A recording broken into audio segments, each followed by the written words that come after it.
Arya serial spot റിവ്യൂയിലേക്ക് എല്ലാവർക്കും സ്വാഗതം. ഈ വീഡിയോ ഇഷ്ടപ്പെടുവാണെങ്കിൽ ഒന്ന് ലൈക്ക് ചെയ്തും സബ്സ്ക്രൈബ് ചെയ്തും ഒന്ന് സപ്പോർട്ട് ചെയ്യണം കേട്ടോ. ഇവർ വിവാഹിതരായാൽ സീരിയലിലെ ഇനി വരാൻ പോകുന്ന ഒരു അടിപൊളി എപ്പിസോഡിനെ കുറിച്ചാണ് പറയാൻ പോകുന്നത്. സൗഭാഗ്യപുരം തറവാട്ടിൽ ഒളിഞ്ഞിരിക്കുന്ന പല രഹസ്യങ്ങളും അങ്ങനെ ഓരോന്നായി പുറത്തു വരാൻ പോകുകയാണ്. ഇത്രയും നാൾ താൻ തിരഞ്ഞ സത്യങ്ങൾ ഇതിന്റെ തൊട്ടടുത്തു തന്നെ ഉണ്ടെന്ന് തിരിച്ചറിയുന്ന നിമിഷങ്ങളാണ് ഇനി നമ്മൾ അങ്ങോട്ട് കാണാൻ പോകുന്നത്. കാര്യങ്ങളൊന്നും തന്നെ വിശ്വസിക്കാൻ കഴിയാതെ ഭൂമിജ ഞെട്ടി നിൽക്കുവാണ്. അത് പുതിയൊരു ടെസ്റ്റിലേക്ക് കടക്കാൻ പോവുകയാണ്. ചതികൾക്ക് പിന്നിൽ ആരാണെന്നും ഇതെല്ലാം തിരിച്ചറിയാൻ പോവുകയാണ് ഈ റിവ്യൂയിലൂടെ.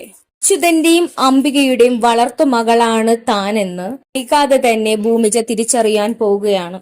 ആ സത്യം തിരിച്ചറിയുന്ന ഭൂമിജയ്ക്ക് ഇതൊന്നും തന്നെ സഹിക്കുന്നില്ല. ഭൂമിജ നെഞ്ചു പൊട്ടി കരയുകയാണ് ചെയ്യുന്നത്. എനിക്ക് തന്റെ അച്ഛനെ നഷ്ടപ്പെട്ടു കഴിഞ്ഞു, ഉമ്മയെങ്കിലും രക്ഷിക്കാൻ കഴിഞ്ഞില്ലല്ലോ എന്നോർത്ത് അവൾ വീട്ടിൽ തനിച്ചിരുന്ന് പഴയ അവളുടെ ഓർമ്മകളെല്ലാം ആലോചിച്ച് പൊട്ടിക്കരയുകയാണ് ചെയ്യുന്നത്. അതിനുശേഷം അവളുടെ അമ്മയെ രക്ഷിക്കാൻ വേണ്ടിയുള്ള 25 ലക്ഷത്തിനു വേണ്ടി അജയുമായിട്ടുള്ള ഒരു കോൺട്രാക്ട് മാരേജ് സമ്മതിച്ചാണ് അവൾ ആ വീട്ടിലേക്ക് വലതുകാൽ വെച്ച് കയറിയത്. വാനിയും അഞ്ജനയും ആ കാര്യം എതിർത്തെങ്കിലും ഭാഗ്യ അമ്മ രണ്ടു കൈയും നീട്ടി അജയെയും ഭൂമിജയും സ്വീകരിച്ചു.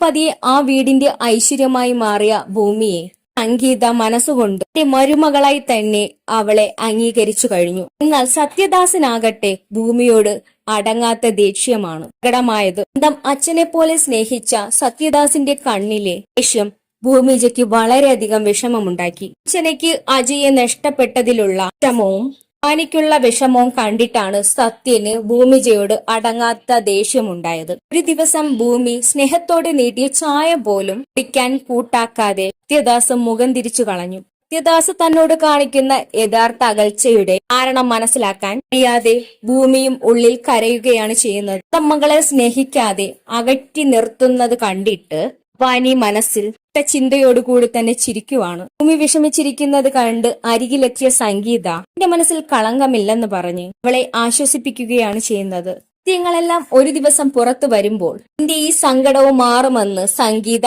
അവൾക്ക് ഉപദേശം നൽകത്തിൽ തന്നെ അജയ് ഭൂമിജയെ വിവാഹം കഴിച്ചു കൂട്ടിക്കൊണ്ടു വന്നപ്പോൾ ആ വീട്ടിൽ വലിയ വഴക്കുകളും പ്രശ്നങ്ങളും എല്ലാം ഉണ്ടായി. പക്ഷെ മുത്തശ്ശിക്ക് ഭൂമിജയെ ഇഷ്ടപ്പെടുകയും അവളെ ആ വീട്ടിന്റെ മരുമകളായി സന്തോഷത്തോടെ സ്വീകരിക്കുകയും ചെയ്തു. അങ്ങനെ ആ കുടുംബത്തിലുണ്ടായ എല്ലാ പ്രശ്നങ്ങളും മാറി സന്തോഷവും ഐശ്വര്യവും കിട്ടാൻ വേണ്ടി ആ കുടുംബത്തിൽ ഒരു കുടുംബ പൂജ വച്ചിരുന്നു. ആ കുടുംബ പൂജയിൽ വീട്ടിലെ എല്ലാവരും പങ്കെടുക്കണമെന്നും അതിലുപരിയായി നവവധൂവരന്മാരായി ജയെയും ഭൂമിജയും കൊണ്ട് പ്രധാന പൂജകൾ ഏൽപ്പിക്കണമെന്നും മുത്തശ്ശി നിർബന്ധം പിടിച്ചു. കുടുംബ പൂജയിലൂടെ എല്ലാവരുടെയും ഔദ്യോഗിക മരുമകളായി മാറ്റാനും പരമ്പരാഗതമായ മാല അവൾക്ക് നൽകി സ്ഥാനം അവൾക്കു നൽകാനും സൗഭാഗ്യ അമ്മ ഈ പൂജ നിശ്ചയിച്ചിരിക്കുന്നത്. കുടുംബത്തിന്റെ ഐശ്വര്യത്തിനു വേണ്ടി ഭൂമിജ പ്രാർത്ഥിക്കുന്നത് കണ്ട് സന്തോഷം തോന്നിയ മുത്തശ്ശി അവളെ തന്റെ അടുത്തേക്ക് വിളിക്കുകയാണ്. ഞാനിരിക്കുന്ന വലിയ കുടുംബ പൂജയിൽ പരമ്പരാഗതമായി കൈമാറി വരുന്ന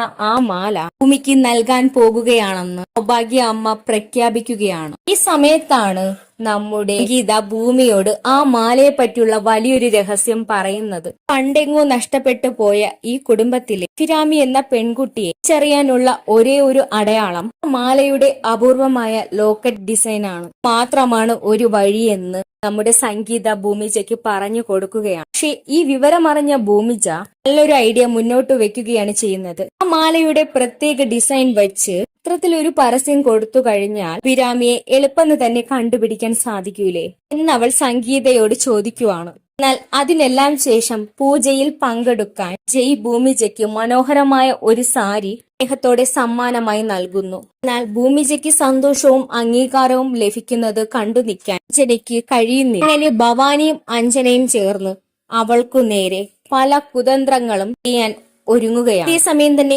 അജയ് സമ്മാനമായി നൽകിയ ആ സാരിയുടെ ബ്ലൗസിനെ ഭവാനിയും അഞ്ജനയും ചേർന്ന് ഇല്ലാതാക്കും. അവൾ ആ പൂജയിൽ ആ സാരി ഉടുക്കാൻ പാടില്ല എന്നായിരുന്നു അവരുടെ ആവശ്യം. പക്ഷെ നമ്മുടെ ഭൂമിജ അതിലൊന്നും തളരാതെ തന്നെ ആ പൂജയിൽ അതേ സാരി ഉടുത്ത് തന്നെ അവൾ വന്നു. സുന്ദരിയായി പൂജയിലെത്തിയ നമ്മുടെ ഭൂമിജയെ കണ്ട് അഞ്ജനയും ഭവാനി ഞെട്ടി നിൽക്കുവാണ്. ദിവസുന്ദരിയായി ഒരുങ്ങി വന്ന അവളെ എല്ലാവരുടെയും കണ്ണിൽ സുന്ദരിയായി മാറി. അങ്ങനെ ആ പൂജയുടെ അവസാന ഘട്ടത്തിൽ മുത്തശ്ശി ആ പരമ്പരാഗതമായ ആ മാല അവൾക്ക് നൽകി. സന്തോഷത്തോടെ ആ പെട്ടി തുറന്ന് ആ ലോക്കറ്റിലേക്ക് നോക്കിയ ഭൂമിജ പക്ഷെ ഞെട്ടി നിൽക്കുവാണ്. അവൾ ആ മാല കണ്ട് കണ്ണു തള്ളി ഞെട്ടി നിൽക്കുവാണ്. സൗഭാഗ്യപുരത്തെ ആ പരമ്പരാഗതമായ ആ മാലയും ചുട്ടിയും ഇതേ മാല തന്നെയാണ് തന്റെ വളർത്തച്ഛന്റെയും വളർത്തമ്മയുടെയും കയ്യിൽ ഭൂമിജ കണ്ടത്. അതോടെ ഈ കുടുംബം വർഷങ്ങളായി തിരയുന്ന ഈ കുടുംബത്തിലെ അഭിരാമി ഭൂമിജയാണെന്ന സത്യം അവൾ തിരിച്ചറിയും. അങ്ങനെ ആ ഞെട്ടിക്കുന്ന യാഥാർത്ഥ്യം ഭൂമിജ തിരിച്ചറിയുകയാണ്. തന്റെ കയ്യിലുള്ള ലോക്കറ്റിന്റെ പുറകിലും സൗഭാഗ്യപുരത്തിന്റെ എസ് എന്ന ലെറ്റർ കണ്ട് ആണോ ആ വീട്ടിലെ അഭിരാമി എന്ന് ഭൂമി ഒരു നിമിഷം സംശയിച്ചു. തന്റെ അച്യുതന്റെയും അംബികയുടെയും മകളായ തന്റെ കഴുത്തിൽ എങ്ങനെ ആ മാല വന്നു എന്ന് അവൾ ആലോചിക്കുവാണ്. ഈ രഹസ്യം അറിഞ്ഞതുകൊണ്ടാണോ അച്ഛൻ കൊല്ലപ്പെട്ടത് എന്നുള്ള 1000 ചോദ്യങ്ങൾ അവളുടെ മനസ്സിലേക്ക് വന്നു. അങ്ങനെ സത്യങ്ങളെല്ലാം അറിയുന്നതിനായി ഹൃദയിൽ പുറത്തേക്കിറങ്ങിയ ഭൂമിജ സത്യങ്ങൾ അറിയാൻ തന്നെ അംബികയുടെ അടുത്തേക്ക് പോകണമെന്ന് അവൾ വാശി പിടിച്ചു. ഭൂമിജ അവളുടെ വീട്ടിലേക്ക് പോയി ആദ്യമേ തന്നെ അവിടെ എല്ലാം പരിശോധിച്ചു. അലമാരയിലും എല്ലായിടത്തും പരിശോധിച്ചു. അച്യുതൻ ഒളിപ്പിച്ചു വെച്ച ആ മാല ഭൂമിജയുടെ കയ്യിലേക്ക് കിട്ടി. ആ മാല അടങ്ങിയ ആ ബോക്സ് അവൾ എടുത്തു. ആ മാലയുടെ ബാക്കിലും എസ് എന്ന ലെറ്ററാണ്. അത് കണ്ടതോടെ 2 മാലകളും ഒന്ന് തന്നെയാണെന്ന് ഭൂമിജയ്ക്ക് ഉറപ്പാവുകയാണ്. 2 മാലകളും തന്റെ കയ്യിൽ ചേർത്ത് പിടിച്ചു വെച്ച് നോക്കിയപ്പോൾ അവളുടെ സംശയങ്ങളെല്ലാം വലിയൊരു പേടിയായി മാറുകയായിരുന്നു. ആയാലും സാരമില്ല, അഭിരാമി ആരാണെന്നും മാറ്റം ചെയ്യപ്പെട്ടാണോ എന്ന് തന്റെ അമ്മയ്ക്ക് ആ സത്യങ്ങളെല്ലാം അറിയാമെന്ന് ഭൂമിജ സംശയിക്കുവാണ്. അതിനുശേഷം തന്റെ കയ്യിൽ 2 മാലകളും ഭദ്രമായി വെച്ച് തന്റെ അമ്മ അംബികയെ ജയിലിലേക്ക് പോയി കാണാൻ അവൾ തീരുമാനിച്ചു. അവൾ വേഗത്തിലൊരുങ്ങി അമ്മയുടെ അടുത്തേക്ക് എത്തി. അജയ് കെട്ടിയ താലിയും അണിഞ്ഞ് 2ാമത്തെ മാല കയ്യിലുമെടുത്ത് അവൾ അമ്മയുടെ മുന്നിലെത്തി. കിടക്കുന്ന അംബികയെ കണ്ട് ഭൂമിജയുടെ നെഞ്ചു പിടഞ്ഞു. യുമായുള്ള ജീവിതത്തെക്കുറിച്ച് അമ്മ ചോദിച്ചപ്പോൾ അമ്മയെ രക്ഷിക്കാൻ വേണ്ടിയാണ് താൻ ഈ വേഷം കെട്ടിയതെന്ന് സത്യം അറിയണമെന്നും ഭൂമിജ അംബികയോട് പറയുകയാണ്. അതിനുശേഷം ആ മാല ഭൂമിജ ബാഗിൽ നിന്നെടുത്ത് അംബികയ്ക്ക് നേരെ നീട്ടി. എന്നിട്ട് അതിന്റെ യാഥാർത്ഥ്യം ചോദിച്ചു. എന്നാൽ ആ മാല കണ്ടതും അംബികയുടെ മുഖമാകെ ഞെട്ടി. സങ്കടവും വിഷമവും കൊണ്ട് അവൾ വിതുമ്പി. നായാലും ഇവൾ അറിയേണ്ട സത്യമല്ലേ എന്നു കരുതി ഭൂമി തങ്ങളുടെ സ്വന്തം മകളല്ല എന്ന ആ സത്യം അംബിക സമയം ഭൂമിജയോട് പറഞ്ഞു. 1 വയസ്സുള്ളപ്പോൾ ആരോ കൊല്ലാനേൽപ്പിച്ച കുഞ്ഞാണ് അഭിരാമി ഭൂമിജ. അവളെ അച്യുതൻ ഒരു തന്ത്രത്തിലൂടെ രക്ഷിച്ചെടുത്തതാണ് എന്നുള്ള സത്യം അംബിക ഭൂമിജയോട് പറയുന്നു.